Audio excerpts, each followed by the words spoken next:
Hey there, Titans, and welcome back to another Titan Academy video. Today we'll be talking about how to redirect between internal pages in Titan Web and how to pass parameters between those pages. First, we'll show you how to trigger a redirect action. We will show you how you can open that redirect in different places, whether it be a different tab, in the same tab, in a modal. And finally, we'll show you how to pass parameters when you are redirecting between pages. And we'll finish with an example of triggering a redirect using a condition.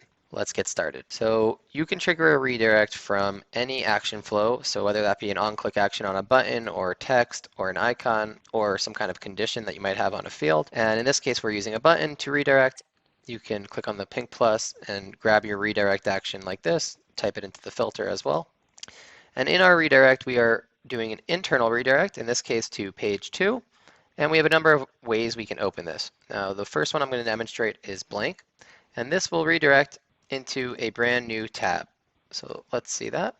I'll click on my redirect, and that opens in a new tab. Great. Now, the next thing that I want to demonstrate is how to redirect as a modal. Now, we have an entire video showing how to do this, so I won't cover the details in too much in depth, but we'll select modal here.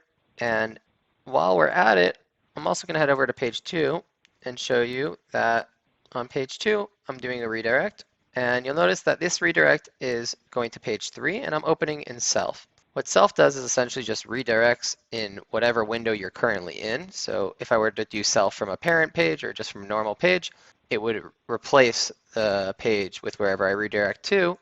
In this case, because I'm going to open page 2 in a modal, it will actually redirect within the modal itself. So let's take a look at that. I'm going to redirect to page 2 as a modal. And now I'm going to redirect to Self to page 3. Now I also have a redirect on page 3, so I'm going to show you how that's set up. My redirect on page 3 is redirecting back to parent. Now parent is a redirect back to the level higher than our modal. So in this case, parent is where my page 1 is sitting here. And when I click on redirect parent, that takes me to page 2 on my parent page, and I'm redirecting on my parent page. Now, of course, if I do redirect Self, not in a modal, it'll just replace the page like this. So those are the different ways we can redirect. There's actually one final one that we're not going to show today, which is top. It works very similarly to parent. The only difference is if you have multiple levels, such as a modal inside of a modal, it would refresh the top level, so the parent of all of those modals. All right, let's head back to page 1, and now we're going to show you how you can pass parameters. But first, I want to demonstrate what happens when we don't pass parameters. And to do so, I'll just show you we have an input field here called full name. And on page 2, what I want to do is show a message that includes that full name in my message. Now, I'll just let you know ahead of time this is not going to work, but I'll demonstrate it anyway. I think we actually have to change our redirect to be no longer modal. We'll change this to Self. Save and refresh. Okay, and I'll write here Tim Titan. I'll redirect, I'll show message, and notice I do not see the full name here. And that's because in Titan Web, pages do not have access to data from other pages. So once I redirect, I've basically lost that data. I don't have it anymore. If I look in debug, I won't find that field here at all. I'll find this parameter that I'm about to show you, but I don't see the full name field for my first page, and that's because I'm on page 2. So what can I do in order to get that data over to page 2? During my redirect, I can actually pass parameters or pass values from this page to a variable on my page that I'm redirecting to. So in this case, I have a variable set up on page 2 called full name page 2. And what I'm going to do here is on my redirect, I'm going to set parameters, and I can give it a static value or I can give it a field. And in this case, I'm giving it my full name field from page 1, and I'm passing that to my full name page 2 parameter or variable. All right, so we've set our parameters. We just need to update our message so that it includes that parameter instead of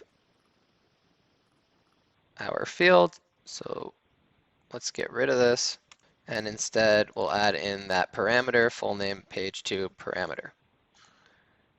Let's go to page 1. Okay, so this time when I redirect and I show message, notice I do have hello Tim Titan, and that's because I've passed my Tim Titan value to this parameter. And so you can do some really handy things by passing parameters, including triggering different actions. So for example, I can write a condition that says when this variable populates, show me the message with Tim Titan's name. So you can also trigger actions using this feature of being able to pass parameters.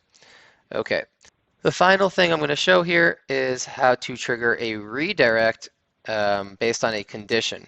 So in order to demonstrate this, I'll show you that on my home page, I have a variable called redirect page. And what I'm going to do here is pass a value to redirect page. And let's write a condition here and say, if my redirect page value equals, let's say 3, then I want to redirect internally to page 3. And I'm actually just going to copy and paste the variable into my URL. All right, so I'll say if this variable equals 3, and now what I expect to happen is to be redirected to page 3. And just like that, you could see I initially arrived on my home page and I was conditionally redirected to page 3. And so you can see you can do a lot with redirects and passing parameters between your pages. Hope you enjoyed, and that's how it's done.